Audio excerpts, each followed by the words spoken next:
പാലക്കാട് വരുന്ന പുതിയ ബ്രൂവറി വിഷയത്തിൽ പ്രതികരിക്കുകയാണ് ഇപ്പോൾ മന്ത്രി എം ബി രാജേഷ്.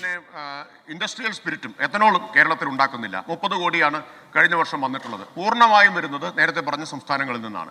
ഈ ഇനത്തിലെല്ലാം ഉള്ള പൈസ പൂർണ്ണമായും പണം പൂർണ്ണമായിട്ടും മറ്റ് സംസ്ഥാനങ്ങളിലേക്കാണ് പോകുന്നത്.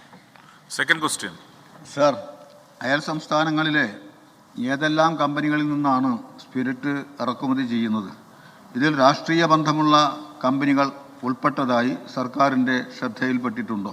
ഉണ്ടെങ്കിൽ ഏതൊക്കെയാണ്? Yes minister. സർ, ഏറ്റവും കൂടുതൽ ഞാൻ പറഞ്ഞു മഹാരാഷ്ട്രയിൽ നിന്നാണ്. 2,68,35,800 ബൾക്ക് ലിറ്ററാണ്. 2,22,00,000-ലധികം വരുന്നത് കർണാടകയിൽ നിന്നാണ്. സർ, ഈ സംസ്ഥാനങ്ങളിലെല്ലാം പല കമ്പനികൾക്കും രാഷ്ട്രീയമായ ബന്ധങ്ങളുണ്ട്. അക്കാര്യങ്ങളെല്ലാം മാധ്യമങ്ങൾ റിപ്പോർട്ട് ചെയ്തിട്ടുള്ളതാണ്. ഇപ്പോൾ കർണാടകയിൽ നിന്ന് കേരളത്തിലേക്ക് വരുന്ന ഒരു കമ്പനിയുടെ MD ചെയർമാൻ അവിടുത്തെ മന്ത്രിയാണ് എന്ന കാര്യം അവരുടെ തന്നെ വെബ്സൈറ്റിൽ വെളിപ്പെടുത്തിയിട്ടുള്ളതാണ്. MLC-മാർ അതിൻ്റെ ഡയറക്ടർ ബോർഡ് അംഗങ്ങളാണ് എന്ന കാര്യവും അവരുടെ വെബ്സൈറ്റിൽ തന്നെ വെളിപ്പെടുത്തിയിട്ടുള്ളതാണ്. ഇക്കാര്യങ്ങളെല്ലാം മാധ്യമങ്ങളിൽ വന്നിട്ടുള്ളതാണ്. ഈ സംസ്ഥാനങ്ങളിൽ നിന്ന് എല്ലാമുള്ള സർ, ഞാൻ ഏതെങ്കിലും ഒരു പാർട്ടിയുടെ പേര് പറഞ്ഞില്ല, പറയാതെ തന്നെ ഇപ്പോൾ ആളുകൾക്ക് മനസ്സിലാവുന്ന നിലയിലാണ് പ്രതികരണം ഉണ്ടാവുന്നത്. സർ, ഞാനത് ബോധപൂർവം പറയാതിരുന്നതാണ്. സർ, ഞാൻ ഏതെങ്കിലും ഒരു രാഷ്ട്രീയ ബന്ധം പ്രത്യേക പാർട്ടിയുടെ എന്ന് ബോധപൂർവം പറയാതിരുന്നതാണ്. ചോദ്യോത്തരവേളയിൽ അത് പറയേണ്ട ആവശ്യമില്ലല്ലോ എന്ന് ബഹുമാനായിട്ടുള്ള അംഗം പറയുന്നത് കേൾക്കുമ്പോൾ ആളുകൾക്ക് വ്യക്തമാവും. ഞാൻ അത് കൂടുതൽ വിശദീകരിക്കാൻ ആഗ്രഹിക്കുന്നില്ല.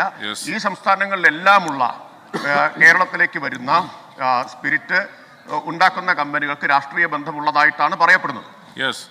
Shri KK Ramendran.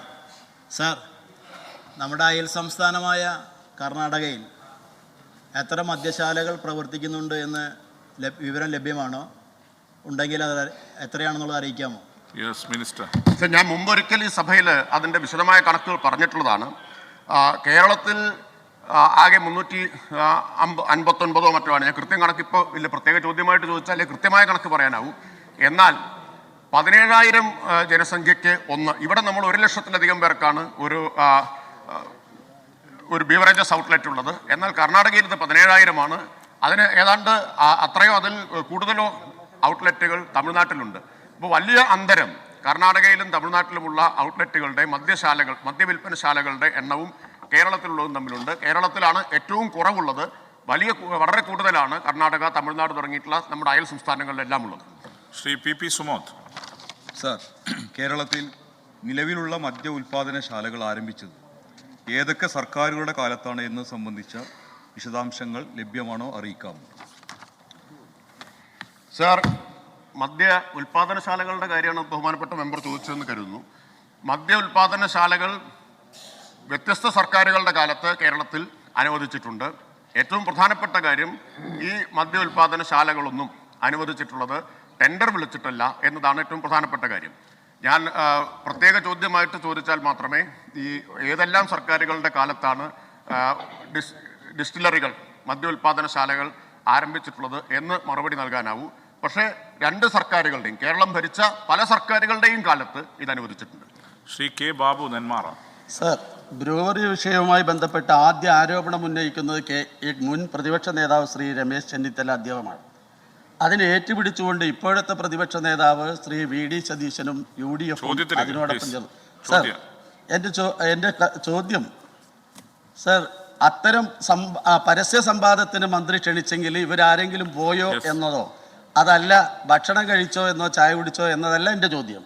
Sir, KINFRA water supply സ്കീമിലുള്ള നിർദ്ദിഷ്ട പദ്ധതിയിൽ നിന്ന് ജലം ലഭ്യമാക്കിയാൽ മലമ്പുഴയിലുള്ള നിലവിലുള്ള ജലത്തെ ഏതെങ്കിലും രീതിയിൽ ബാധിക്കുമോ എന്നതാണ് എൻ്റെ ചോദ്യം. മിനിസ്റ്റർ. സർ, മലമ്പുഴയിൽ നിന്ന് വ്യവസായ ആവശ്യത്തിന് വെള്ളം കൊടുക്കാൻ ഇപ്പോൾ തന്നെ ധാരണയായിട്ടുണ്ട്. അത് 2016-ൽ ബഹുമാന്യനായ ശ്രീ ഉമ്മൻചാണ്ടി മുഖ്യമന്ത്രിയായിരുന്ന കാലത്തെടുത്ത തീരുമാനമാണ്. 10 MLD വെള്ളം എന്ന് പറഞ്ഞാൽ 10 ദശലക്ഷം ലിറ്റർ പ്രതിദിനം വ്യാവസായിക ആവശ്യത്തിന് കിൻഫ്രയ്ക്ക് കൊടുക്കാനാണ് തീരുമാനം. അന്നത്തെ തീരുമാനം ഇപ്പോൾ 10 MLD കൊടുക്കുകയും ആവശ്യമെങ്കിൽ പിന്നീട് വർദ്ധിപ്പിക്കുകയും ചെയ്യാമെന്നാണ്. നിലവിൽ മലമ്പുഴ ഡാമിലെ സംഭരണ ശേഷിയുടെ 13.1 9% മാത്രമാണ് ഇത്തരം ആവശ്യങ്ങൾക്കായിട്ട് ഈ കാർഷിക ആവശ്യങ്ങൾക്കും മറ്റുമായിട്ട് കുടിവെള്ള ആവശ്യത്തിനായിട്ട് വിനിയോഗിക്കുന്നത്. അപ്പോൾ ഇതുവരെ മലമ്പുഴയിൽ കഴിഞ്ഞ ഒരു ദശകത്തിലേറെയായി ഇത്തരമൊരു പ്രശ്നം, വെള്ളത്തിൻ്റെ ക്ഷാമം ഉണ്ടായിട്ടില്ല. കാർഷിക ആവശ്യത്തിനും അതുപോലെ തന്നെ കുടിവെള്ള ആവശ്യത്തിനും സുലഭമായി തന്നെ വെള്ളം കൊടുക്കാൻ കഴിയുന്നുണ്ട്. അത്തരമൊരു ആശങ്കയ്ക്കും അടിസ്ഥാനമേ ഇല്ല. ബഹുമാനപ്പെട്ട LOP, leader of opposition. Sir, ബഹുമാനപ്പെട്ട മന്ത്രി ആദ്യം ഇത് സംബന്ധിച്ച് പറഞ്ഞത് വലിയ തോതിലുള്ള GST നഷ്ടം ഉണ്ടാവുമെന്നാണ്. ഇപ്പോൾ പറഞ്ഞു കേരളത്തിലേക്ക് കൊണ്ടുവരുന്ന സ്പിരിറ്റിന് GST ഇല്ല. എത്ര വ്യാവസായിക ആവശ്യത്തിന് വേണ്ടി ഉൽപ്പാദിപ്പിക്കുന്ന എത്തനോളിനാണ് GST ഉള്ളത്. അത് വളരെ കുറഞ്ഞത് മാത്രമാണ് കേരളത്തിന് പുറത്തു നിന്ന് വരുന്നത്. അതിന് തന്നെ സർ IGST കിട്ടും. കാരണം അവിടെ നിന്ന് ഇവിടെ കൊണ്ടുവന്ന് വിൽക്കുന്നതായിട്ടുള്ള രേഖ കാണിച്ചാൽ IGST കിട്ടുന്നതാണ്. 1 രൂപ പോലും ടാക്സ് ഇനത്തിൽ ഇതിന് നഷ്ടമാകുന്ന കാര്യമല്ല. സാർ, എൻ്റെ ചോദ്യം, ഇവിടെ ഈ ബ്രൂവറി ആരംഭിക്കുന്നതിന് വേണ്ടിയിട്ടുള്ള ഒയാസിസ് കമ്പനിയുടെ അപേക്ഷ കിട്ടുന്നതിന് മുമ്പ് തന്നെ കിട്ടിയപ്പോൾ പറഞ്ഞത് ഇവർ IOCയുടെ കേന്ദ്ര ഗവൺമെൻറ്റിൻ്റെ അംഗീകരിച്ച ലിസ്റ്റിൽ പെട്ടിട്ടുണ്ട് എന്നാണ്. അതുകൊണ്ടാണ് ഇവർക്ക് അംഗീകാരം കൊടുത്തതെന്നാണ്. സാർ, ഈ ഒരു അപേക്ഷ കൊടുക്കുന്നതിന് മുമ്പ് തന്നെ അവർ ഇവിടെ എലപ്പുള്ളിയിൽ ഈ പ്ലാന്റ് ആരംഭിക്കുന്നതിന് വേണ്ടിയിട്ടുള്ള കുടിവെള്ളം തരണം എന്ന് ആവശ്യപ്പെട്ടുകൊണ്ട്, അതായത് IOCയിൽ അവർക്ക് ടെൻഡർ വയ്ക്കുന്നതിന് വേണ്ടി വാട്ടർ അതോറിറ്റിയിൽ നിന്നും അവർ ലെറ്റർ വാങ്ങിച്ചിട്ടാണ് ഇത് ചെയ്തതെന്നും, ഈ അപേക്ഷ കൊടുക്കുന്നതിന് മുമ്പ് തന്നെ ഈ ഒയാസിസ് കമ്പനിക്ക് വേണ്ടി സർക്കാർ ഈ ബ്രൂവറി ആരംഭിക്കുന്നതിന് വേണ്ടിയിട്ടുള്ള ചർച്ചകൾ വേറെ ഒരു കമ്പനിയും കേരളത്തിൽ അറിയാതെ ആരംഭിച്ചിട്ടുണ്ട് എന്ന് പറയുന്നത് ശരിയാണ്? Yes minister. സർ, ഒന്നാമത്തെ കാര്യം GSTയുടേതാണ്. GST മദ്യനിർമ്മാണത്തിനുള്ള എക്സ്ട്രാ ന്യൂട്രൽ ആൽക്കഹോളിന് മാത്രമാണ് GST ഇല്ലാത്തത്. അത് ബഹുമാനപ്പെട്ട പ്രതിപക്ഷ നേതാവ് പറഞ്ഞത് ശരിയാണ്. അതേസമയം എത്തനോളിന് GST ഉണ്ട്. 5% GST ഉണ്ട്. 18% ഉണ്ടായിരുന്നത് കേന്ദ്ര സർക്കാരിൻ്റെ എത്തനോൾ ബ്ലെൻഡിംഗ് പോളിസി പ്രകാരം കുറച്ച് 5% കുറച്ചതാണ്. അദ്ദേഹം പറഞ്ഞ വസ്തുതാപരമായൊരു പെശക്, കേരളത്തിലേക്ക് വരുന്ന എത്തനോളിൻ്റെ അളവ് താരതമ്യേന കുറവാണെന്നാണ്. നേരെ തിരിച്ചാണ് സർ.